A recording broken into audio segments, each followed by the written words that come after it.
আসসালামু আলাইকুম বন্ধুরা, আজকে আপনাদের সাথে চাকরি পরীক্ষায় বারবার আসা একটি গুরুত্বপূর্ণ অঙ্কের সহজ সমাধান শেয়ার করব। অঙ্কটি হলো পরপর তিনটি সংখ্যার গুণফল 120 হলে তাদের যোগফল কত হবে। এই অঙ্কটা সহজভাবে করার জন্য আমরা যেহেতু পরপর বলা হয়েছে সেহেতু আমরা 1 থেকে কয়েকটি সংখ্যা লিখে নেব।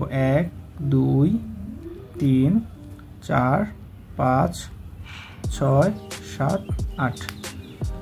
তাহলে প্রথম তিনটি সংখ্যার গুণফল যদি আমরা করি তাহলে পাবো 3 দুগুণে 6 আর 1 গুণ করলে 6, হচ্ছে না।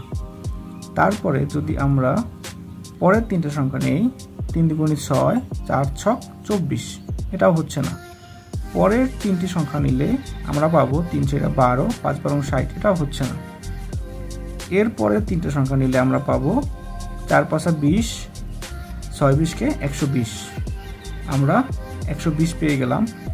যেহেতু এই তিনটে সংখ্যা 120, তিনটে সংখ্যার গুণফল 120 পেয়ে গেলাম, সেহেতু এই তিনটি সংখ্যার যোগফল হবে কত?